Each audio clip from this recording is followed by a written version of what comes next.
This case, The Devil Made Me Do It case. It was an infamous, internationally renowned case. Yeah. A trial of Cheyenne Johnson. Yeah. Which was, I believe, the first time in the history of the court of law in the United States that the council tried to claim that demonic possession was used as an alibi, as a reason for committing what ultimately became manslaughter. I really wanted Conjuring 3 to be something a bit different, you know, like get us out of the house, so it's not just, you know, a traditional haunted house story and how Lorraine and Ed comes to this house, save this family, exorcise whatever evil is in this house, and that's the end of the movie. I feel like there's more we can explore, and the Warrens have, you know, have had, you know, many stories where they've helped police investigate different cases and you know, help find missing people and stuff like that. So I felt like this would be a natural direction to go into that is something a bit different. And so when I pitched that to Patrick and Vera, they just loved it. They loved the idea of just doing something a bit different as well. Yeah, I think Conjuring 1 and Conjuring 2 were very insular movies. They were strategically haunted house movies, and we were kept within the confines of these houses. And what we could explore is corners of the houses, and the investigation was sort of kept to that space. And we bust out in Conjuring 3 and step outside the walls of the Glatzel's house. This is the story of Arnie Johnson, and he was a 19-year-old kid in the early 80s who became possessed by a demon. He murdered his landlord, went to trial, and in that trial, it was the first time in US history that somebody claimed demonic possession as a defense. And that kicks off the story. The movie is really the Warrens' investigation, and it begins with them building a case for Arnie to support his possession. And they start to uncover something much darker. I think every character in this script has an interesting story and a story to be told. And this story is based on true events. That's even more captivating. So that's what's interesting about the Conjuring series, is that it's based on true events. And we want to watch that. It's not like a scary slasher film, which those are great as well. But this one, this relates human experiences.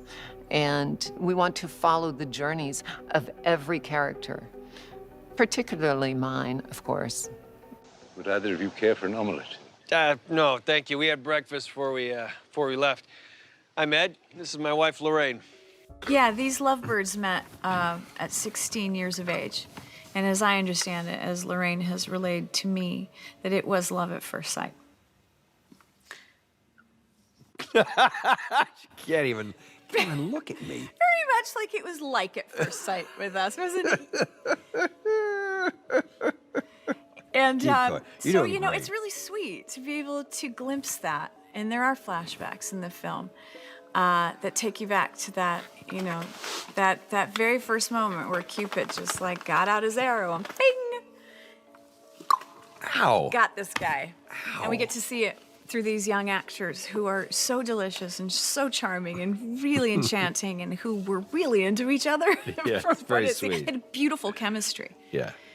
And you see that very famous story that Lorraine has told over and over again about, you know, the great love of her life. I think the first Conjuring movie, the second Conjuring movie, very, very different from each other. This one, it's a very investigative, almost like detective kind of movie too. It's not just, I mean, it is a horror film, but, you know, adding in the court drama essence to it, how this is kind of based off of a police report, totally changes the tone. That alone makes it very suspenseful too, and I think that this might target a lot of people who do kind of like that kind of drama, as well as the people who are, of course, big horror fans. The name of the film is The Conjuring, The Devil Made Me Do It, and that is based on the trial of Arnie Johnson and his defense of demonic possession, and that is really what kicks off the story. You know, this is set in 1981, and it is really just the very beginning of the Satanic Panic. And, you know, for people who don't remember it or haven't lived through it, I mean, that was a period of time in the US of a lot of paranoia and, you know, satanic frenzy. And there was, you know, Satanism was on the rise, but also this sense of fear and paranoia in this country that it was, reaching children through Ozzy Osbourne and rock music. And, so a lot of it was totally unfounded, but then you also had events like this that were very extraordinary. And there was other similar, satanic deaths and murders, which, are, tied into this film. And, that there was a lot of them if you actually, look it up in the, throughout the 80s. Yeah, when you play something that did actually happen, I'm sure there is a fundamental, bedrock of reality, which you have to build the story on. So it helps not to doubt the intentions of the characters and the motivations because they're real people. It also makes it a bit more risky that you have to respect that, the real people were involved in this story and there was severely tragic circumstances around it. And that we'll never truly know what exactly happened. And yet, when we play it and we extract these elements from the story, we have to act as if we do have certainty. Help me. Bruno, stop. Bruno. Help me. Arnie, help me, please. When I was working with Michael Chaves on La Llorona, I really, I saw a filmmaker that really gets these kind of films. He gets how important it is to tell stories with characters that we care about and how important the set pieces are as well. They all kind of go hand in hand. If you care about your characters, then your scares are gonna be more scary because you start feeling that these people that you love are gonna be in jeopardy and you wanna see them get out of whatever sticky situations they're in.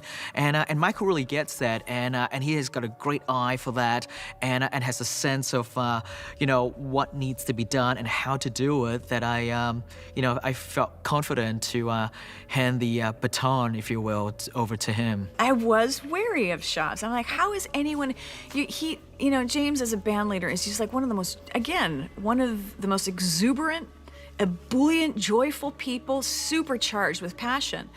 And that's what I expect now with The Conjuring. And so when Chaves stepped up to the plate, and his energy is beautiful. Yeah. He's a real cheerleader. He can get the crew going, us going in 2 seconds flat with his command, his leadership. He has this silly joyfulness that he revs us up with. Chaves is wonderful, and he knows exactly what he wants, and he will make sure he gets that shot. Let me paint a picture. When you walk on the set, he's got a happy face, he's smiling, and he's always happy to see you. Well, let me tell you, the energy of the set comes from the top, and it's directed by the director. And with him having that incredible creative attitude and happy feeling of, wow, we're making a movie, let's do this. That energy, it's effusive. It just rubs off on everyone.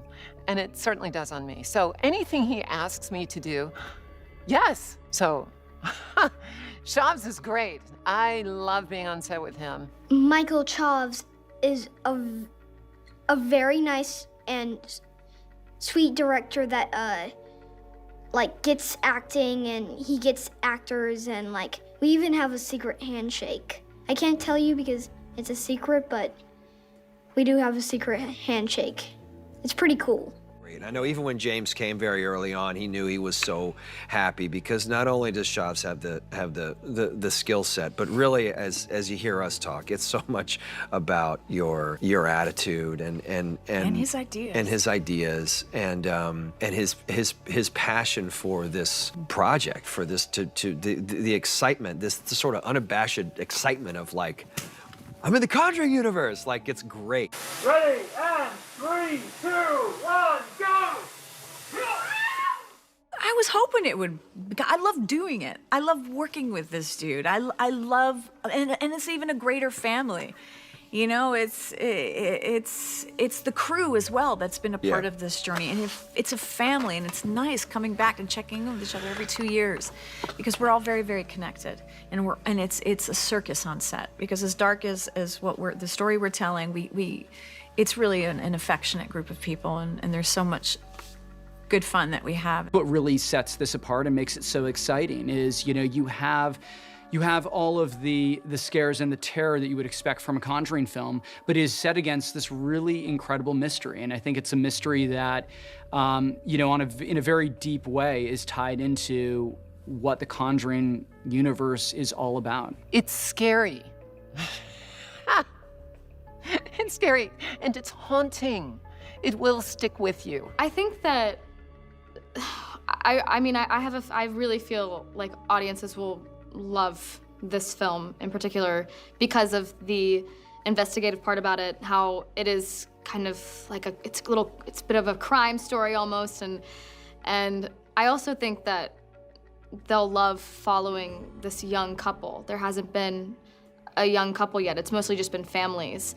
And to see, you know, two people in their 20s go through this together, a very young, precious love, I think audiences will love that. At least I will. I think it's the sweetest thing ever. This is a movie that's a roller coaster. It is scary as hell. And I think it's also a story that, you know, takes these characters into places that we haven't seen before. I think that, you know, with any story that, you know, carries across a series of films, I think that, you know, you want to see these characters pushed. You want to see them, you know, taken to their boundaries and really challenged. And I think that what this does for the Warrens is, you know, very unique and very exciting. And, you know, the emotional journey that they're on, you know, and what ends up happening to them in the end is very exciting. Within the first few minutes, I think you'll know you're in for a much different ride than you've been on in other Conjuring films. Yes, it will be scary. It wouldn't be a Conjuring film without being a very terrifying movie. But again, I think the fact that we're in a different location, the fact that it's a big movie. It is a big, expansive movie. With the added action and adventure and yeah. And a much different feel. So hopefully, as our audiences grow, they you know, we grow with them. And the thing is, I don't think you have to see the first and the second to be dropped into this world. Yeah, no. If you're discovering it for the first time, you will not have needed that prior knowledge. It's like an episode of Law and Order. Hey, where did she get her totem from? I just saw something about that. It was in an interview from her parents. It was in a box. Give me the keys. Stay here. Call the police. What do you want me to tell them? Anything. Just tell them to get there.